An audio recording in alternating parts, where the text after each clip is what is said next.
Hey guys, Danny Shade, the Danny Shade Show. Just wanted to really say hello and welcome to our second guest, Jason Proctor, a friend of mine, Perry guy. He's going to be running for the school board here in Perry, and we're just going to kind of visit with him and get a little bit of information on him. A little personal information, but then obviously what most people want to know is kind of a vision. And so Jason, thanks for being with me. Yeah, I appreciate you asking me. I like being here. No problem, brother. I'm glad you're here. Good to see you. All right, man. Well, I mean, for people that don't know, because not everybody knows you, where are you from? Are you from Perry? I was born and raised in Guyman. Spent my whole childhood in Guyman. I absolutely loved it. Just loved my childhood out there. Little Sahara guy, I guess. Sorry. Will you go to Little Sahara? That was downstate to us. Oh, really? Yeah. We're smack dab in the middle of the Panhandle. Nice. Texas I County. think I told you I spent a little time in Beaver. Yes. Yeah. The cow chip throwing capital of the world. I don't know if anybody understands that. Did you ever get to make it to one of them? I did, man. It was a fantastic festival. Lots of fun. Yeah, it reminded me of Pioneer Days in Guyman, although we didn't have the cow chip throwing contests. Well, you didn't miss out. Beaver takes it to another level. Another level. They definitely do. Guyman's out there, man. What kind of got you pointed in the Perry direction? Oh, there's a great story there. So one of my favorite jobs I've ever had, we landscaped in Guyman. I worked for a guy that owned a landscape company out there. Business was good, right? Not much grows out there if you don't irrigate it. So we put in a lot of sprinkler systems and landscape, yards and businesses out there. But had a great boss, great guys I worked with, and just loved it. We worked our tails off. And went to college and graduated and lived in Omaha for a year after graduating college, and worked as an engineer in Omaha, and then moved to Dallas. Where'd you go to college? At OSU. OSU. Yeah, Oklahoma State. Go Pokes. Yeah, go Pokes. And so then lived in Dallas for about 5 years, and that from a small town going to a larger city like Omaha and then to Dallas. I could only take about 5 years of just a crazy, that is a large city like that. And I got married while I was down there to my wife Amber is from Lamont, and we got down there and it was just, I think we're kind of ready to start settle down and think about family, and we wanted to get back into rural Oklahoma, and I didn't want to go to Oklahoma City or Tulsa because I was looking for smaller.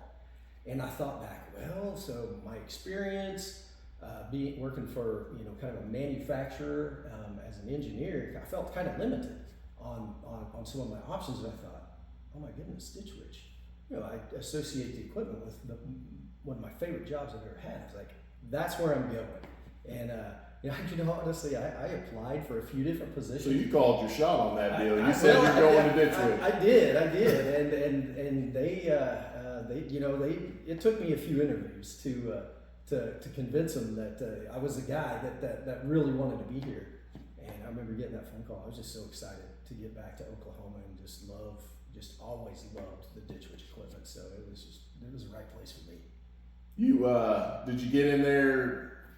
I mean, Ed Malzahn obviously was involved and probably heavily involved when you kind of started out. Everybody I know has kind of a cool Ed Malzahn story or just some sort of something about him and Mary. Absolutely. What do you got? One of my favorites is Ed would come in the summer. He had a beautiful rose garden, and he would bring fresh cut roses in a little vase, and he'd bring them to the receptionist at the front desk. And he would come in and he would almost sing "Good Morning." He was just so happy in the mornings with bringing those roses in. It just brightened everyone's day. Yeah, it's just great.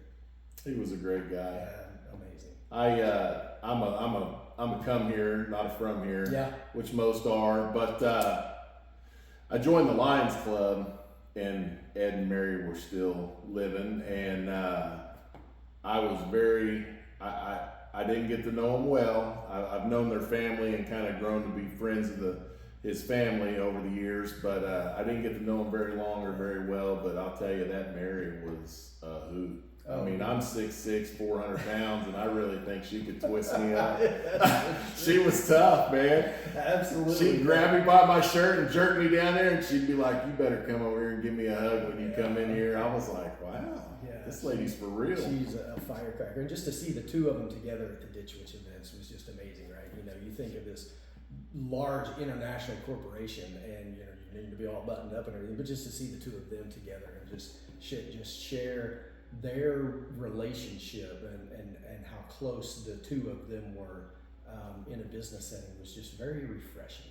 There was no doubt that they were in love. Absolutely. Yeah, that was awesome. I mean, speaking of love of your life, I mean, you want to tell us a little bit about your family? I mean, you get as into it as you want to, Absolutely. but I know you're pretty proud of them. Absolutely. So after I graduated OSU, Amber started at OSU. So our paths didn't cross until I was out of college, and one of my absolute best friends still to this day was dating a girl that is one of Amber's very best friends. So they introduced us, and we hit it off, and we got married, and those two are married today, and it's just, you know, it's just been a really neat a neat history for us. And when we moved up here, we moved to Stillwater first because we thought Amber would get a job in Stillwater, and about 3 months after we moved up here and I had the job here at Ditch Witch, she got on at Ditch Witch too. So anyway, we had our first kiddo when we were in Stillwater. We got 4. We got a boy, a girl, Kelton, Kinsey, and they're both in school at OSU. And then 2 other kiddos, Cannon and Carter, 7th grade and 5th grade. So we got 4 of them. Oh wow! So you got some already out and making it happen, but you got some that are just kind of coming up too. That's right. Still in the school system here. So very cool. Yeah. Well, we touched on the professional life a little bit, knowing that you know the Ditch Witch has kind of brought you here and helped you get your family going, and then your family and everybody's heavily involved. And now I understand you got some young kids along with some older ones. That kind of brings me on to my next question. Why, like I mentioned in the beginning of this video, you're running for school board, and everyone understands that that's what we're eventually going to talk about. So let's kind of get to it. I mean, why would a guy who is a professional, making it happen, working a corporate job, doing the deal, raising kids, a family, busy. I mean, everybody's busy. I know it gets crazy. Yeah. And then you run for school board. So what made you do that? Well, you know, both of my parents really set the tone for me when I was younger because we were very heavily involved in the church. Our parents were very involved at the church that we went to in Guyman, and just always giving their time back. And so that was just kind of woven into my fabric growing up. But I had an experience going into my senior year. There was an advanced level math class that I wanted to take to help me get in, you know, college prep class. And the grade before me, they were able to do kind of a self-study thing with a teacher that gave them a little bit of oversight. Well, that teacher retired coming into my senior year, and so I asked, well, can I do this self-teach thing? And administration didn't approve it, and I felt, wow, man, that's, you know, kind of a lost opportunity for me. And I felt, well, I really felt a calling to have positive impacts on the kiddos that are wanting to prepare themselves for the next step out of school. And I felt like, well, that's my opportunity to give back, and I've just been very passionate about it, and just felt like it was something that I wanted to really dedicate my time to doing in adulthood. How to feel when you win? I know you're a competitive guy. Yeah. You were telling me about March Madness coming up. Yeah. How into it you and your boys get. Oh, absolutely. So when you won, you won. I mean, how was that? Well, I actually lost my first time. And it was humbling, but I lost to a great candidate, a Perry guy who was, had some education history and was a great board member. And I was like, I'm not quitting. And so about 2 years later, I threw my name in the hat again, and it came out. Came back for more. Yeah. And so that was goodness, 15 years ago.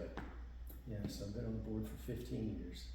Active in the school board for 15 years, and actually climbed your way. You're the president of the school board. That's right. I've been the president for the last 8 years, and I'm very humbled to that my colleagues on the board entrust me in that position, and I love it. I spend a lot of time, dedicating to just researching legislation, great things that other schools are doing in the state. And even outside Oklahoma's borders, but we've got to be in tune and know what's going on in the world of education around us, and it's a big part of the commitment of a school board member. Well, it's good to hear a school board member that's not just filling a chair. You're actually out there getting it done, and trying to find whatever works and is going to help make the school district a little bit better. Because I have children in this school. I got 2 seniors this year.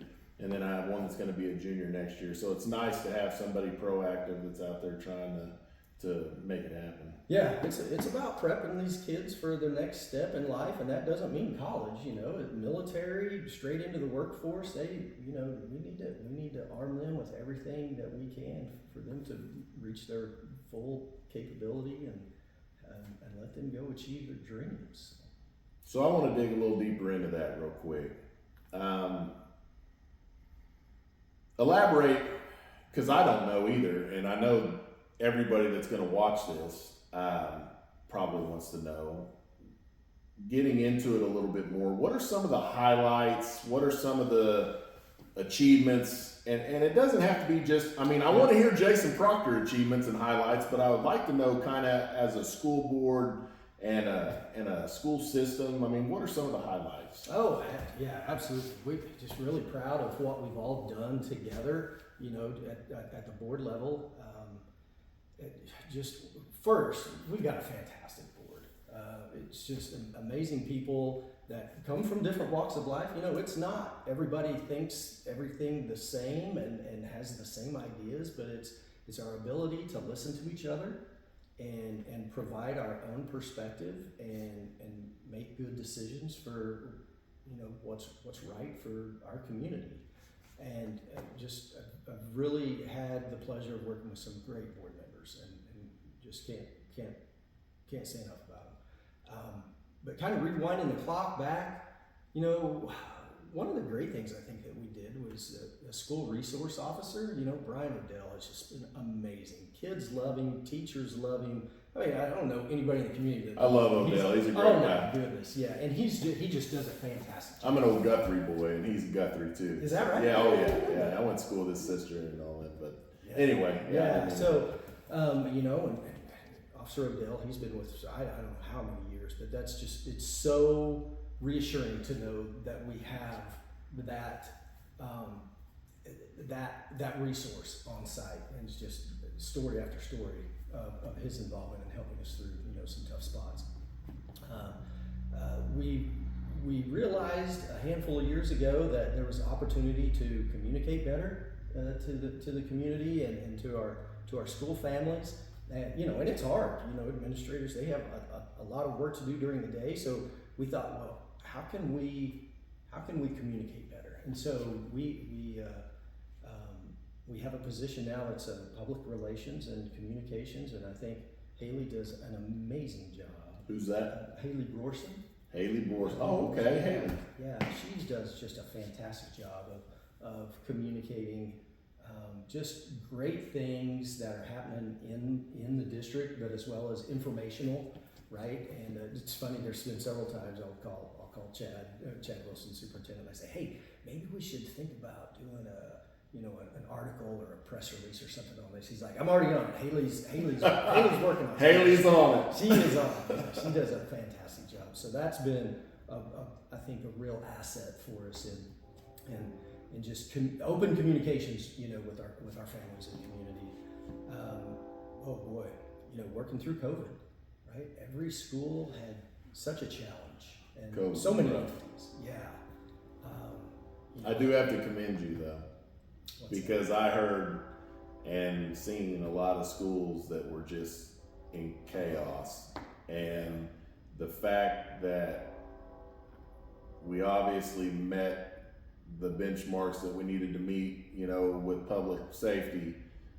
But how you kept the kids in school as much as you did, that was impressive. I tell you what, and hats off to the board again. Just had a pretty close friend on the board at that time, and we didn't see everything eye to eye. But what was so, I don't know, fulfilling about that experience is, again, just listening and hearing each other out, and it not always was soft words that were spoken. It would get pretty tense, but that speaks to the passion, right, Danny, of knowing how important it is for those kiddos to be in the classroom, for our staff to feel like we're making wise decisions to keep them safe as well. I mean, there was a ton of hand-wringing, and rightly so, from staff members of, hey, are you thinking about us too? And absolutely. And it was the right thing for Perry to be in the classroom. And I'm proud of the work that we all did together to make that happen. A lot of tough things. I remember, prom was at the football field, and boy, that was such a beautiful event. The weather cooperated that. Yeah. Somebody was looking out for us. Threw you a bone on the weather. Yeah, that's right. That was a great experience. So yeah, COVID was a tough one. More recently, kind of drawing from the COVID experience, we, the board members, we researched, right? We read the back to school plans of a lot of other schools, and not just in Oklahoma. I remember I read several from schools in Texas, but just understanding what are other folks thinking about. And kind of fast forward to the point I'm making is you've got to look outside of your own, your own district sometimes to get great ideas. And about a year and a half, a small group of us traveled down to Norman, and Norman High School, just Norman Public Schools, they had a really nice aeronautics program. And we went down and visited the folks there in that program and got some great ideas to launch our own. And we have an aeronautics program in our district this year for high school kiddos, and it will expand in years to come and reach down into junior high and bring those kiddos in. We've got, I think we have two simulators. We've recently gotten a wind tunnel, and our aeronautics kids, our students, are going to participate in a program here, I believe it's in April, over at OSU, where they will build, or they're building now, their own aircraft that will, they'll have to have, it's a neat little competition where there's a professional that actually comes in and flies it from the ground, but the kiddos design it, and it goes through a competition of different categories, and they are testing it in the wind tunnel that we have on the very old junior high campus. Yeah, so we're utilizing that. Two space. Simulators, wind tunnel, and it's growing. Yeah. A lot of involvement. I mean, how many kids? I mean, are they kind of chomping at the bit to get in that class? Yes.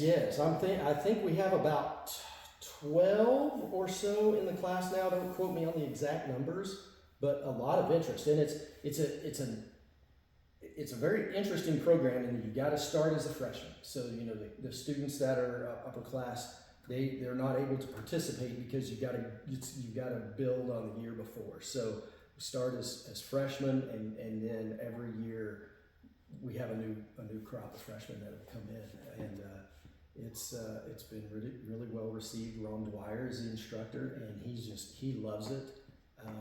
He's doing a great job, and Amanda Wilson is heavily involved as the district STEM coordinator. So we're really tying it into our STEM program, and that's another program that we launched about 2 years ago, and that's been fantastic. That started in the 5th and 6th grades, and we've expanded it into the junior high. We've got some touch points in the lower elementary about once a month now, and we'll continue to grow STEM. So that's been a fantastic program for us. In fact, Bixby came over and visited our STEM program this year. They said, hey, we hear you guys are doing some great things with your STEM program. We want to come. That's an enormous school. Oh my goodness, yeah. And they're coming over here to look at what you guys are doing. Yeah, that's just a real compliment. Absolutely. It's a real testimony to what our folks are just doing such a fantastic job. So STEM, I mean, it just, the sky's the limit on STEM, right? And it can touch so many areas. And another program, Paul, apologizing, going on and on. No, I love it. That's why we're here.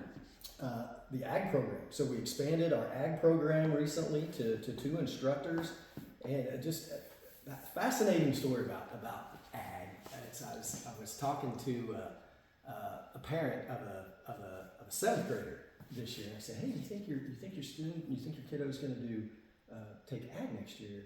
And the response was, "No, we're not into really showing animals." I'm like, that's what a lot of folks think of when they hear FFA or ag. And what I love to tell the student, I had to go get educated. I didn't know all this. That there's 4 pillars in ag education, right? You've got animal science, which is all meat judging, dairy judging, showing animals. That's all, right? It's what a lot of people know about. And what most people associate that with. But you got horticulture, right? And think of, when I get done with all 4 of these, think about how it ties back to our community. Horticulture, know of programs in the state where the students grow flowers, and then they have a flower sale, and like Valentine's Day, Christmas, homecoming, and the funds that they bring in almost fund their entire ag program, just based on those sales. So just the revenue from what they've already grown. Absolutely. So horticulture is a great opportunity, and how it ties to our farming community here in Perry, right? There's leadership, just public speaking, business management, and advanced courses that you can build into, and leadership. Think about those kiddos who are proficient in leadership and ag education, the fields that they can go into: law, business management, leadership, entrepreneurship, just those things, just things that are business related from the leadership aspect of ag education. And then ag mechanics, right? Your welding can lead into small engine engineering, repair, electrical, mechanical.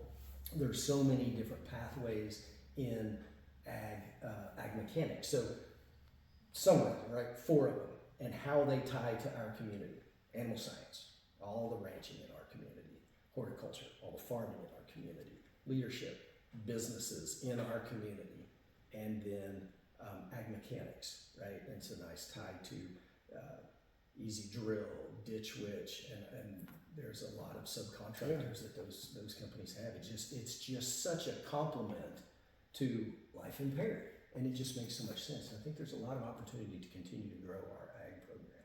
Oh, absolutely. I mean, we're in the heart of rural America. Absolutely. I mean, we are in the center of the center. And I think there's going to be a lot of room for growth, and I bet you have kids just probably beating down the door to get in it because they've spent their whole life growing up in this community and doing these things, and now they can kind of polish their skills. That is a big achievement. Yeah. You're laying them out one after another, but I still got to ask you. I mean, why the people out here? They're going to go vote. They're going to cast their vote on April 1st. Why should they vote for you? Why me? I got as much passion for it today as I did 15 years ago. I'm very proud of the education that my 2 older kids have gotten here and are thriving at OSU. And it's not just about my kids, right? It's about the entire community and giving back and setting these kids up to go be who they want to be after high school. And just the school is such an integral part of any community, and I love being part of that. And I just feel that my passion and my experience now just sets me up to continue to give back and make an impact. Can't beat that. Well, I mean, that's pretty simple. Well, I do want to say something.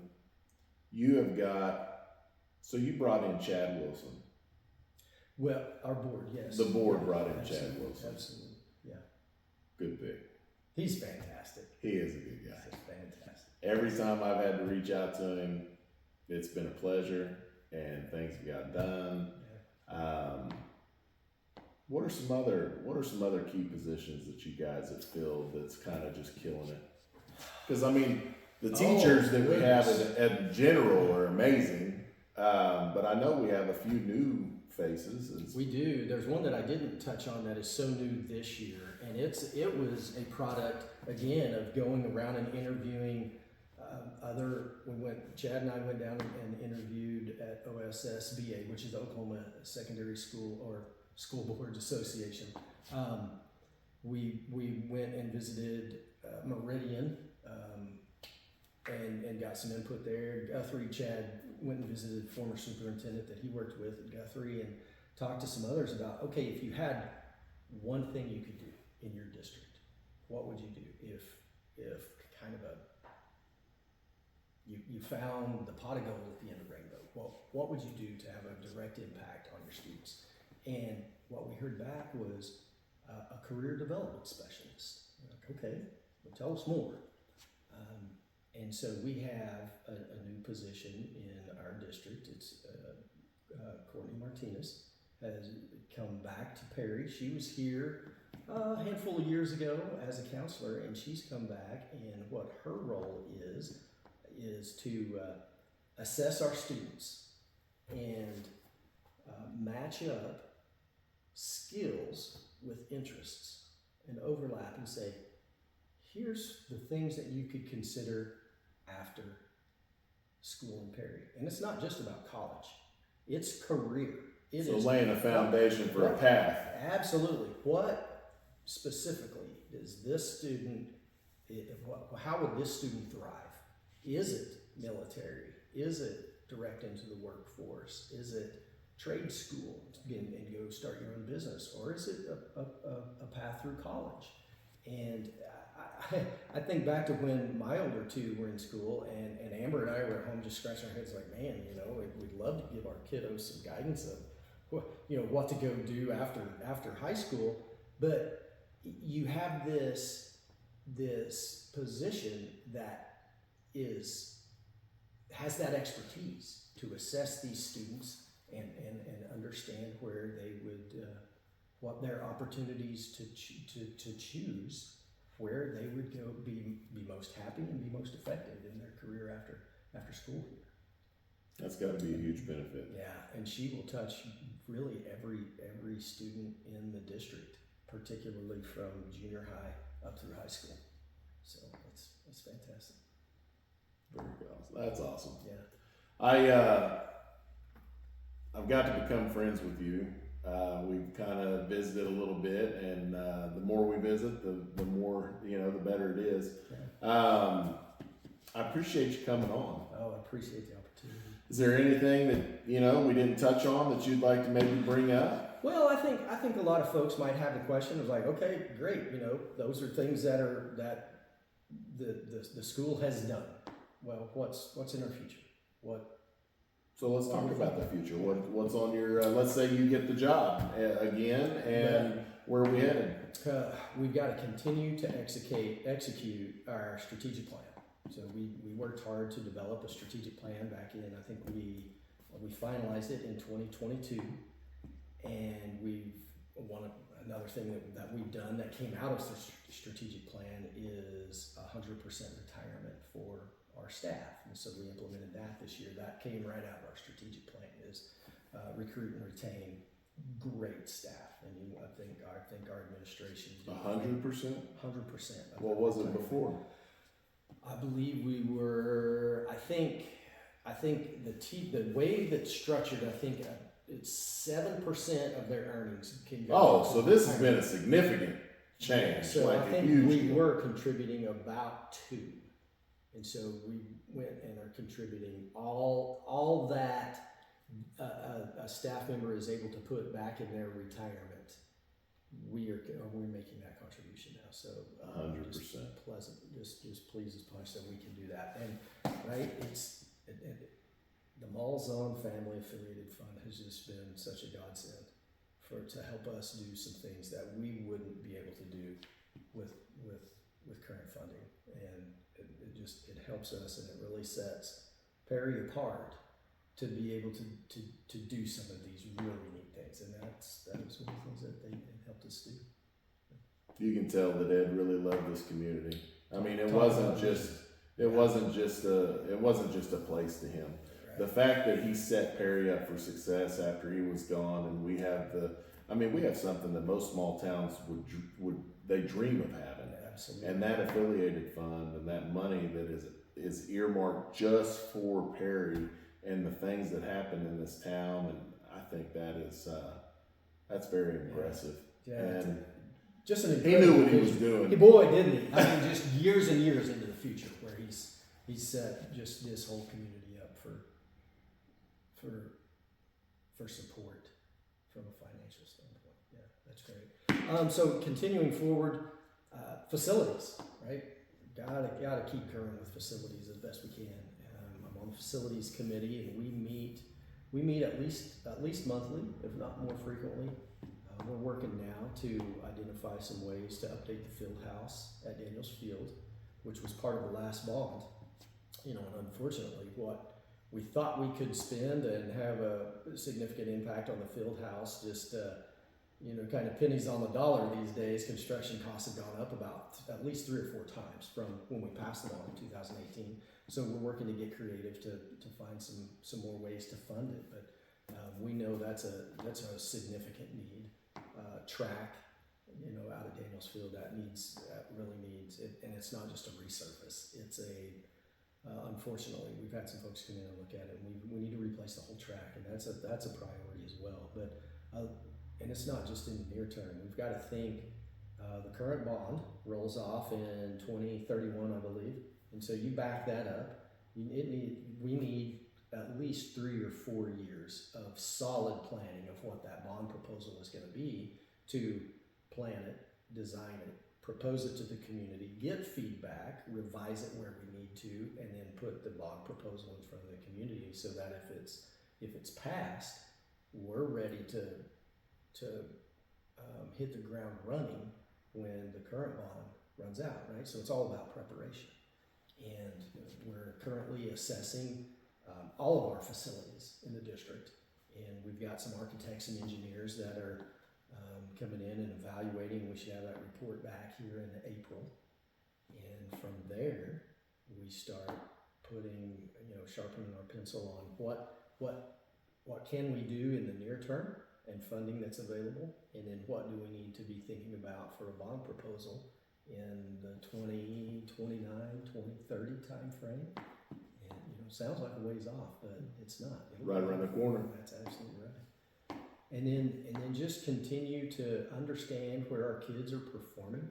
KPIs are key performance indicators for our kiddos. That our building principals and our classroom teachers do a fantastic job of staying in tune with every student and understanding.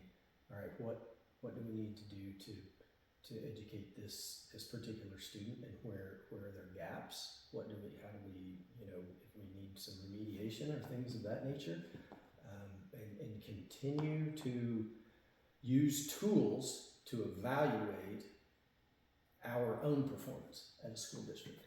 And so that's significant as we move forward.